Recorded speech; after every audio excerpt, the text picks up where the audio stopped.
Ladies and gentlemen, put your hands together for Jan Gates. And I hope you'll forgive me, but I actually had a few slides put together, and I'm not going to do the whole presentation thing, but this way it gets people thinking, because most people don't think about packaging or the material choices they were doing. So I just put these together so you can ask me questions, because I'm tired from staying up too late last night Working looking on for costing. material. So as a general requirement, you've always got to start with your regulations and some of your standards so you can figure out what you're doing. For me, also, I usually work with terminally sterilized medical devices, and they've got some material requirements in there to look at. But then that's just the beginning. Then you got to get to the rest of them. And these are just a few, just so you can see, not so you can actually read them and do anything with them, because this is only out of one standard. And there's a whole bunch more you have to do. I know the FDA has 4,000 guidance documents, and you sort of got to pick through those. There's a lot of ASTM and ISO standards that help.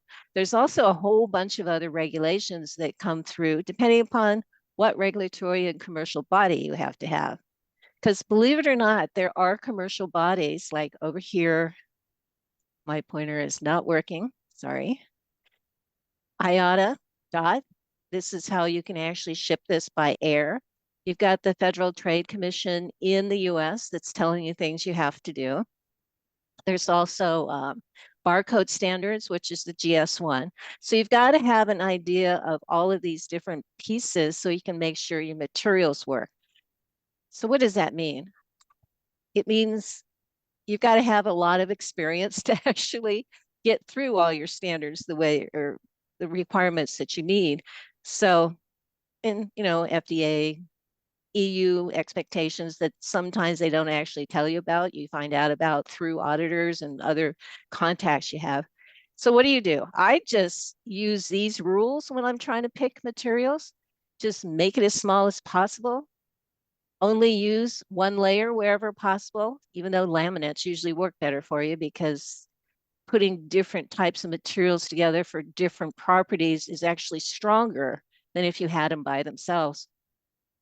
And if you're using laminates, it actually uses a lot less material than glass or some papers and other materials that might be out there. But then you've got to make sure all your materials don't hurt the environment as they're being made or after their use, and you have to throw them away or do something with them.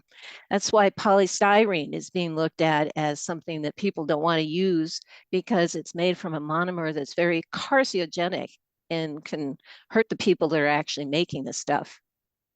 After you use it, plastics are pretty good if you are actually going to burn them, because they give you the same amount of energy coming out of them as they do going into them. But there's a lot of problems with plastics because people aren't disposing of them right or using them up like they could. You also want to make sure your package is easy to open and use. It's got to be intuitive whenever possible. So you want to make sure it's not too complex.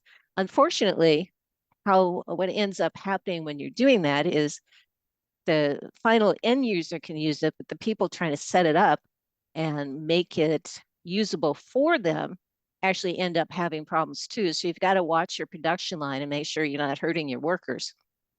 I accidentally did that with a package system I developed for a product. Everybody online started getting carpal tunnel problems because of the way we had to put it together. It was great for the final client, but it wasn't great for the production workers. So you need to keep an eye on that and come up with easy ways for them to do it too.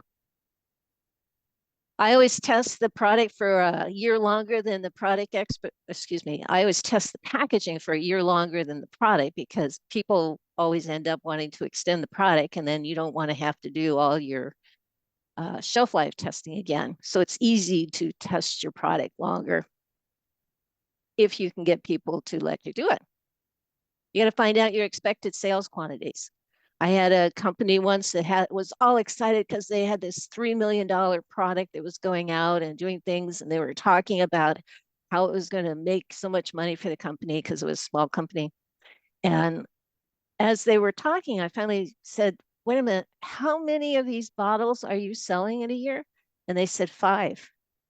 Well, for me to get 5 bottles for them and something to put them in, it was easier to actually have the supplier make the sample by hand so he could ship it out than to try and order something that had a minimum quantity of 1,000 or 5,000 pieces, because you don't want the stuff sitting around that long. It just starts to go bad. So trying to get some kind of idea of what kind of quantities and volume projections you're going to have over time really helps. Because I do know a lot of packaging companies that they understand maybe 100 or 200 might happen the first year or two, but if it blooms into 1 million later, they want to put the time into working with you. Map the distribution system. You need to know where you're going to send this stuff so you understand what it's going to go through. And that all makes a difference in what materials you want to choose. Because something that has to have maybe if you're selling something that's cold, 2 to 8 degree, the packaging system I need to develop to keep it that way and not have a problem with your product inside will cost you a lot more if you're going to do, just regular post shipment versus overnight shipment. And it could be a couple $100 difference in the packaging materials that you have to use to keep that thing the right temperature. Maybe you don't have to, but if you're going all over the world with this thing, you're going to have to worry about handling and pressure changes and other things that you might not have to if you were just shipping from California to Texas or something. I always say do engineering tests with a few things because it gives you a good idea. And as a consultant, I like to ask what your product future is. And what does that mean? There's a lot of startup companies that their whole idea is to make a product, get it accepted by the FDA, have a few out there, and then hope big companies buys them up. As a moderator for this call, this is a great slide. There's just so much information on, and I want to pause here as I suspect someone has a comment or a question about one of these very disparate points. I'll start with an apology. You probably said it, but could you say again, what is a mono material? Single layer, like straight polyethylene, and not have polyethylene with a nylon laminate structure together. Or if you're using something with corrugated and you're padding up an electronic equipment, don't glue your foam material in there because then it's harder to get apart and do something with it. So it's just making sure, if you can, that you have a single type of material because it makes it easier to dispose of later. And actually I to imagine buy. also less expensive. Yeah. Yeah. Well, that's not if everything you need is the most expensive element, but I understand what you're saying. So is Any that helpful? comments on this slide and everything she just covered? I found using these basic ideas keeps you out of trouble with everything that I have found over the last 20 years coming through with laws and regulations.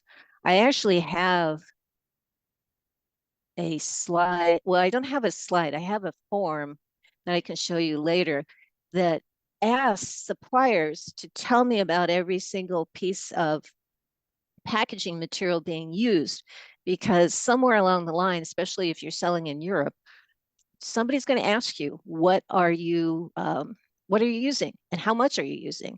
In Europe, they have a tax that California is going to be looking at pretty soon, where you have to tell them how much plastic you're using, how much corrugated you're using, how much metal you're using, so you can pay taxes on that so they can dispose of it properly. I call it the garbage tax, but most people call it green dot. So it's something along that line. California is really coming through on doing something like that soon. I know they're banning chasing arrows on most types of packaging material starting next year, and they're going to have fines for it. So you're going to have to watch for those kinds of things that are coming through from the different states, as well as what's happening in some of the other countries. You Korea commented has in the packaging channel on Premium about the chasing arrows, which I associate with recycling. Well, yeah, but that isn't what it's meant to be, especially on plastics. It's meant, I don't know why they started putting chasing arrows on there. Go ahead. Oh, no, that's just your echo. Oh, I'm echoing. It was. Okay. Things. The chasing arrows, I'm not sure. I think they put it on there because somebody thought it was nice looking, but The thing is, it's supposed to be a triangle with a number inside of it to tell you what the material is for recyclers. When you Right. put the chasing arrows on there, customer or consumers think it means it is recyclable. Well, Well, that isn't what it means. well, to me, I know it's recyclable if it's a number one or a number two, and everything else goes in the trash. That's my, if I have it right. But but the arrows on these packages aren't about recycling at all, if I'm not mistaken. Is that right? On which packaging? Well, On the plastics chasing or arrows, yeah. Hmm. well, it's a marketing gimmick to make people feel better about throwing things away because they think it can be recycled. And Right. it might be recyclable, but your area might not be able to recycle it. Hmm. Rick? So it's not truly recyclable. Oh, when you were asking for comments on this, I was copying down some of these lists with the FDA requirements and things like that, because it's good to know. But when you got to this one, I copied and pasted it over to my OneNote with like 3 stars next to it. Because stuff like this is great, because you can just sort of go down the list and just do a checklist and go, oh, I have no idea what Jan's talking about on this. I think I'll give her a call and sort of check that out. But lists like this is sort of like expert summaries, and it's a really cool thing to have. Yeah, I have just found over time I've just found this list was very important, especially this at the bottom here when I became a consultant. What is your product future? What do you want to do with it? So when I was working for Dexcom, they were working out of a warehouse basically. But I could tell they wanted to grow. And most people know Dexcom now if you've got the diabetes.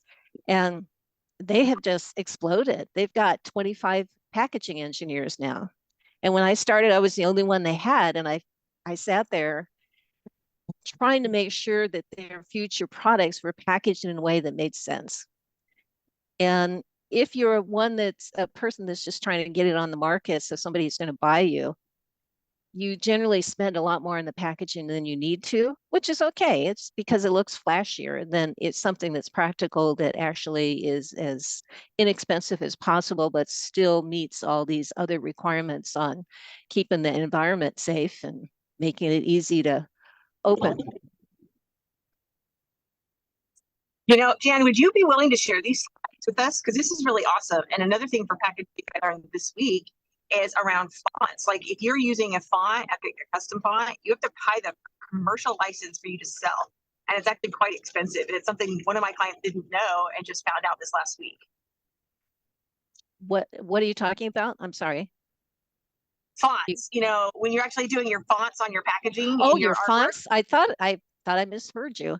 No, yeah, the fonts can be, yeah, because the FDA in Europe, they've got to approve what you're putting on there. So if you're changing that so it makes it a little more difficult to read or isn't something they think can be read as well, or you've got some kind of trademark going on with those fonts, yeah, that can be very hard. I usually just make sure the fonts don't get rubbed off and the inks are good. Yeah.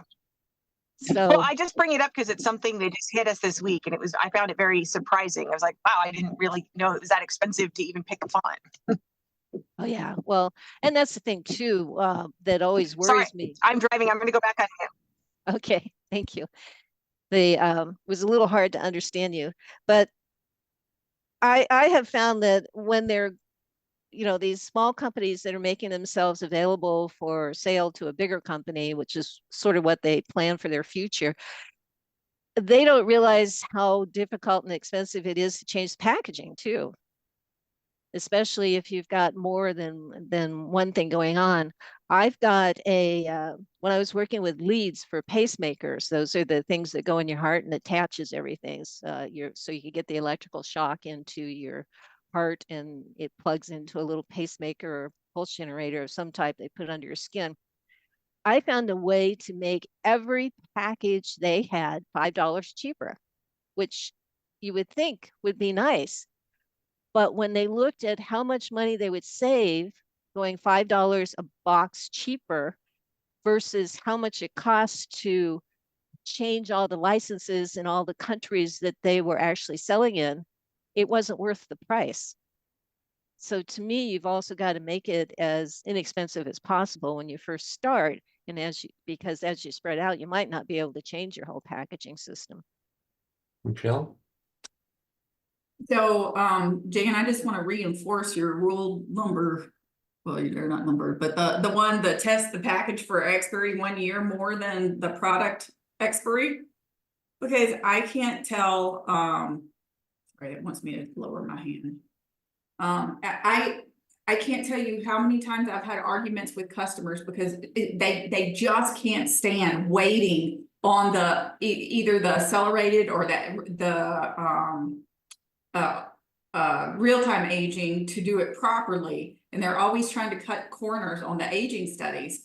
And I argued with a customer who was getting ready to go on the clinical trial, and I'm like, you need to go at least 4 years on this. You're recruiting for a trial. This is not going to be, he's like, no, this trial's going to recruit so fast. 2 years is fine. And then like at the end of 2 years, they're losing their minds about all this product that's still on the shelf. And of course, you know, the trial's not done recruiting. And then they had to re-sterilize it. And then we had to do a re-sterilization validation. And it turned out to be a whole big mess and very expensive. On top of that, you know, way more expensive than the time and money it would have cost to reasonably test it, you know, at the start for aging.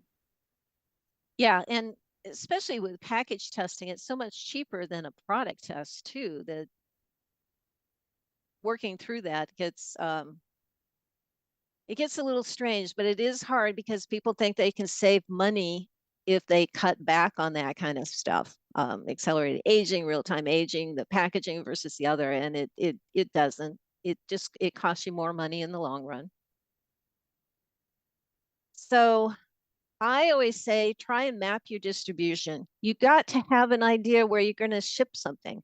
Most people think it's really easy to do some kind of putting your product in your empty package together and sending it out. And they think it looks something like this. Well, this is really easy to do, but what if it's actually looking more like this, and you've got different countries involved to get it to what you need? So this one's going to Germany, some warehouse in the Netherlands, but it's got 2 different countries it's shipping to. Are we going to keep the same package? You have to know there's different requirements in different languages depending upon where this is going to be. You might be able to figure out a straight export through license, but generally you need to do something with the laws in the area where you're going to be with your product. And then it's actually, when you're starting to look at it, it looks more like this. You can see there's more handling. It's going in trucks. It's going in planes. It's stacking out a tarmac. Might be a black hole where they're shipping with FedEx. You've got to account for this stuff so you can make sure that your primary package keeps your product safe. If it's sterile, make sure it doesn't get any holes in it. But maybe you can build the structure you need into your carton or your shipping case rather than trying to put it in your primary package, which makes it harder for somebody to open. But you've got to make sure you've got enough strength in those materials. Now, this one is actually easier than what happens. I was working with a company where we actually had a distribution system that looked like this. And you can see it just, when I went international, it would come all around, and then we would bring us all back and try and ship through here. Well, how many times do you think a sterile package can go through a system like this and actually survive? Well, that was something I had to figure out how to do, which is hard because there's no standards actually set up to do this kind of distribution system. So we had to come up with a way of doing it and argue with our auditors that we were doing it acceptably, or else quit trying to ship this around a couple different times. So I say it's you need to figure out where you're shipping it so you can figure out how it's being handled and what's going to happen. I had a whole product load when I was in a food company. We went over the Continental Divide, and every package in the truck blew the lid off of the product. Well, you can't sell it that way. So you just have to know where you're shipping things so you can make sure you do your tests right and pick the right materials that can survive the handling and pressures and temperatures and everything else that you're going to be seeing. So with material choices, what do you need? We've got the distribution. You've got to map it so you can figure out what your environment is. It's going to be sitting on a shelf. Is it going to suck dust into it?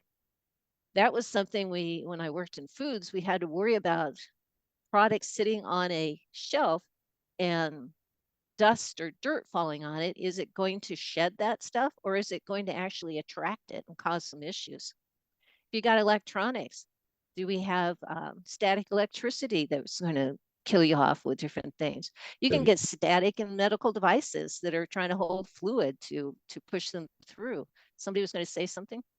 No, I just laughed. Okay. Kill you off when you said that. So we also need our production map so we can figure out what's happening there, because we've got incoming inspection that needs to be due. How are you going to handle it? How are you going to get it to the production line? What does the production line need? If I'm only, say, doing pouches, and I've done this before, we were doing hoops for a product that we were doing, a guide wire. And the supplier wanted to send me 1,000 hoops in a package. Well, I only needed 100 hoops a day on my production line.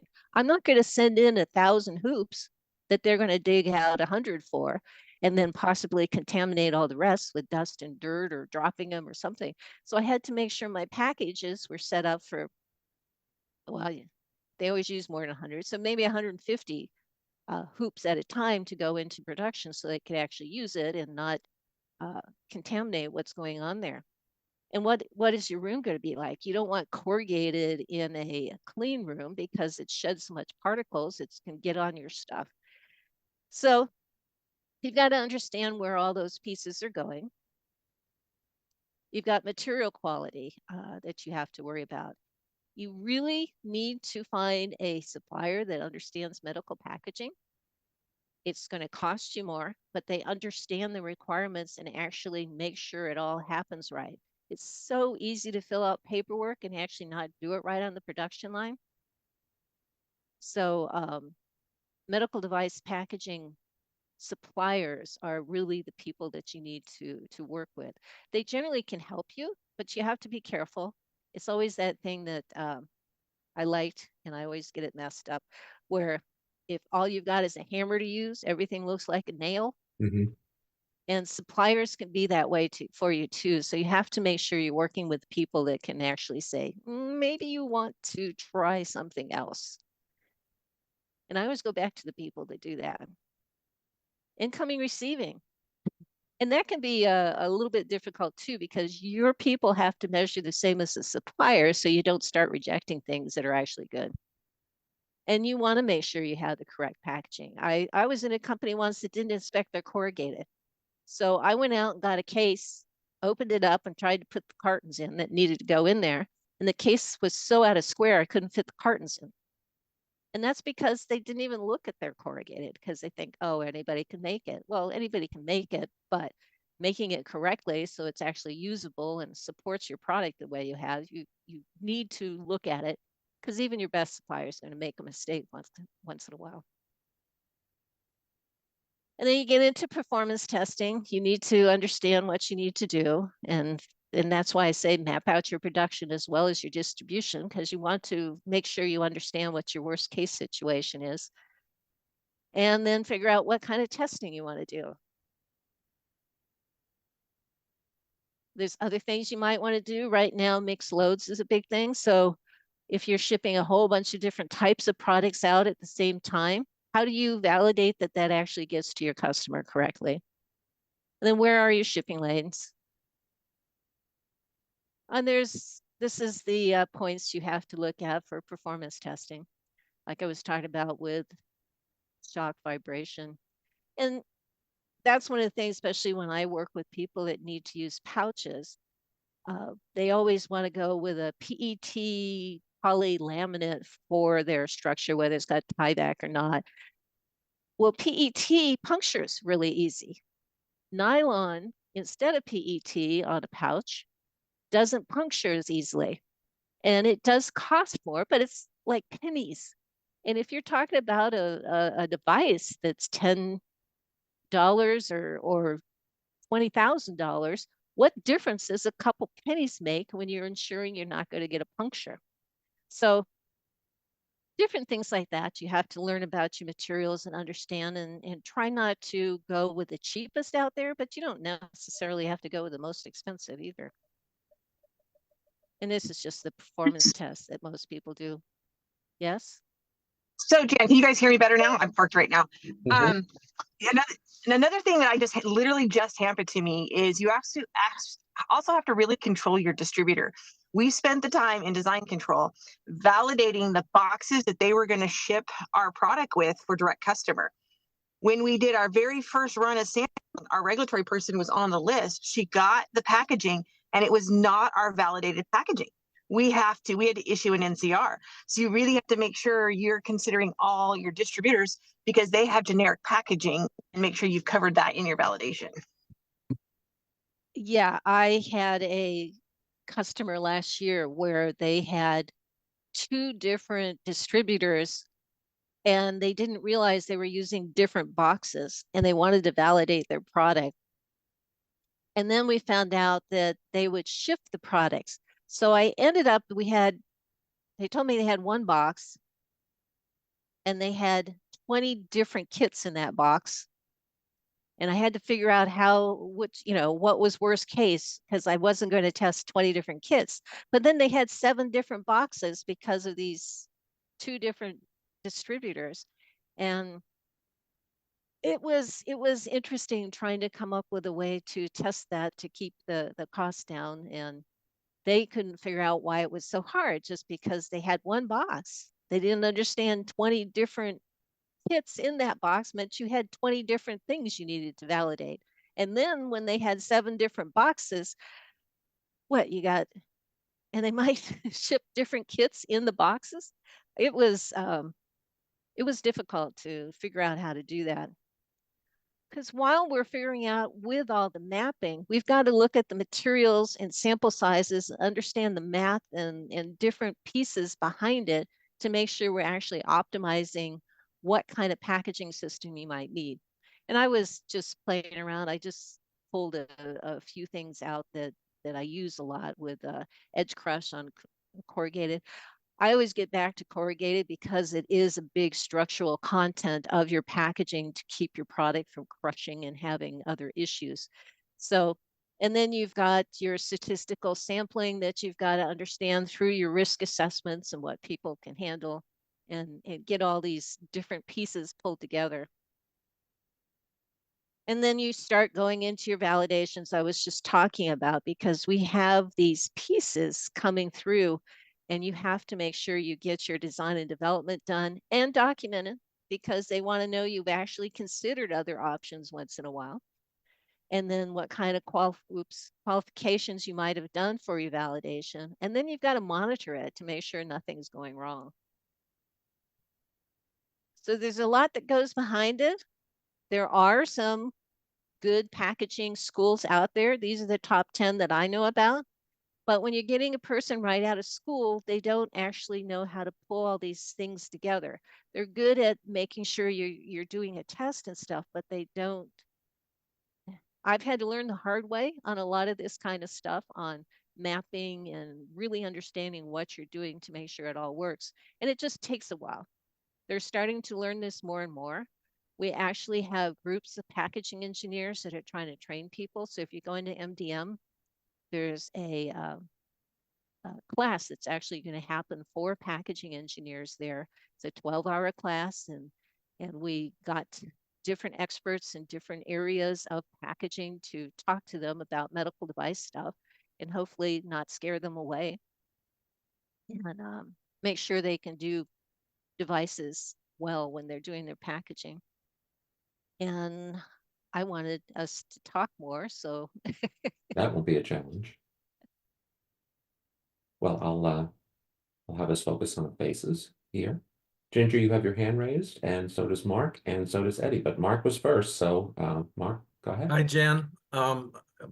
Thank you for the excellent presentation. You covered the waterfront. I was curious about the opportunities or the challenges, you could say, in the packaging and testing. And who do you recommend that these, your early stage company that needs packaging, who do you recommend that they work with for like testing? And To what kind of actually- testing? To actually do the test or Yeah. to pick the test? Well, good question. There are companies out there that will do the whole packaging work for you, but I have also found that to be a hammer and a nail situation. Mhm. So I think if you don't have internal packaging people, hiring a packaging engineer somewhere that has some experience in medical devices is actually cheaper for you. And if you get somebody with experience, what ends up happening, like when somebody hires me, it'll take me 2 hours to do something where someone I know that's only got 5 to 10 years experience is going to take them 40 hours or something to do a similar kind of stuff. So you've got to decide how much money you want to spend on that.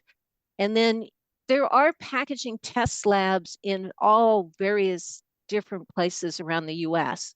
It's a little more limited in Europe, but they can all, as long as they're qualified, there's an ISO lab qualification thing. Almost any package or any testing lab can do that. And as long as they have that ISO certification, they'll do it well. It's just that they can't always tell you what you need for your system to actually test. And that's why I like mapping, because it's actually used as a good justification for why you did your tests the way you did. And you can get an auditor off your back that's saying you should have done this test, when we're going, why? We don't see any reason to do, like if you're not going to, I'm trying to think of one. If you're not going to be in an airplane, why do an altitude test? If you're not going to go over the Rockies, why do an altitude test? Because that takes time and money to do. If you're not, I was working with one startup company and they were telling me how many samples they needed to ship out, where they needed to go for their clinical trials and stuff. And I said, I hate to say this, but if you can hand carry your product on the airplane with you and holding it, I don't have to do distribution tests that's going to save you $4,000. So if you can find people that can help you figure out some of the testing you can not do for various sizes or wherever you're going to go, it helps you. But sometimes people don't know it. Andy? Andy's on mute. Sorry. Hi, Jan. Yeah, a great presentation. Two quick things. Number one, I was literally just yesterday talking to a woman at Sterigenics who, luckily, she was switched on for her customers. One of their engineers messed up the orientation in which stuff was going into the sterilizer. She realized that this guy was trying to be helpful, but he messed up not just that order, but like 3 other shipments for customers all got delayed because things weren't, it's when you come to particularly things like ETO sterilization, everything about it, or gamma, the orientation of the packaging going through the process is also really, really essential, which I know touches onto what you do. I was intrigued. Who is it the last line, the last academic institution? What is this military packaging stuff you speak of? Oh, they have packaging people that teach how to do military packaging. So I actually work with some of the people. Is that explosives and things? Is that? It could be explosives. That's how Michigan State started during who was the first packaging school. They were having too much damage to missiles and bombs during World War II. So they developed the packaging for that stuff so it could get to where it needed to go. I think it was World War II. It might have been Vietnam or Korean or something, but it was a war zone going on and they developed packaging for it. And then it branched out and they realized packaging was necessary everywhere and it didn't need to be an art. It was actually more generally. And I know you focus on materials for packaging, but, and this may be a different topic to talk about, but within our little company, we've come to realize that the engineers who were involved in developing our device initially we're actually too specific about some of the materials that we use to make our device. And when they've been so specific, it has limited us in our ability to maybe change to a cheaper but equivalent material to make our product. And in the world of regulatory, regimes that we're in right now, again, it goes back to what you were mentioning about saving $5 on packaging, and you can't do it because of cost, which seems counterintuitive. But Right. yeah, it holds not just for the packaging, but holds for a lot of other things as well. Just a thing to mention to people. And what I find in packaging, they're not specific enough a lot of the times, because even the way you print maybe a paperboard carton, like say this Kleenex box, which you're not going to see too well, but we have to make sure in medical devices that that color doesn't change, because that means something different to a client or a customer trying to use the stuff. You've got to make sure things don't smear so you can always read it. So I need to know about the inks going on there, the lacquer that's going over the top, and what kind of board coating that they're using to make sure that you get the colors and everything to stick properly. Well, nobody checks that.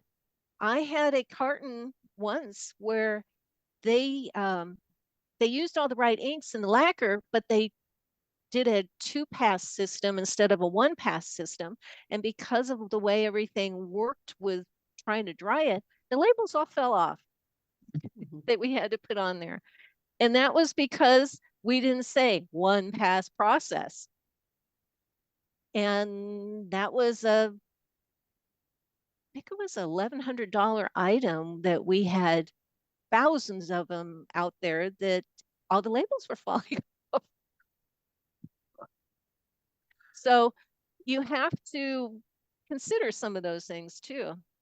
I'll never forget when they changed the warehouse lights and all my blue cartons became green. That was something else too. So we had to figure out how to check for light fastness on things. So it's interesting, some of the weird things you run into with packaging materials. Let me show you something that you might find after this question. You might find this interesting too. Go ahead. Okay. Tell me. So, no, I just had a couple, well, one for sure on the corrugated. When I was doing some investigation on ship testing for a client, or I knew this at 3M, we had lots and lots of packaging engineers, but so thankfully I got to work with them some, which was great to learn some of this, but that was always great to have our own little department that would do all of this work. With corrugated and, prohibitions against using methyl brominated cartons on the corrugated. Can you speak to that a little bit about different regional? I know that's a big issue that people never think about specifically. Well, or pallets and other things. Yeah. Pallets. Oh yeah. Pallets and methyl bromated. So just all of that. I don't know the methyl bromated issue, but I can talk about pallets that aren't treated, wood pallets. We had a bunch come through. They were supposed to be treated, but they've been repaired with non-treated board. And we had medical devices that there was eggs, insect eggs in the pallets, and the insects got out and chewed up through the product that was sitting on that. And so we never used wood again. Yeah, there are different things that can happen, and that sort of segues real quick into, if you let me show this real quick. I can't share this with you. You can look real quick and I'm going to flash it, so please don't print screen. It took me a long time to come up with all these materials of concern. And you can see for every package system, and I have the laws here because people don't believe, you got to check for all these weird things in your packaging and have somebody sign for it. Yeah, and this then is so valuable. Like, as a marketing person, I'm inclined to say, boy, you could really get a lot of people on LinkedIn saying, please send me that. Yeah. Oh yeah. Source of leads if you want that kind of attention. And it's yeah, I don't know. It's really interesting because I've got the Dodd-Frank Wall Street reform. Okay, how does that affect packaging? It does because Mhm. it's got conflict metals in there. So if I Right. got aluminum from somewhere, it's going to cause problems that it's Mhm. not from the right place. And they've got all these weird new ones coming out on the, I think this is one of them you're talking about, the brominated fire retardants. Yeah. And you just can't use them because they last forever in the system.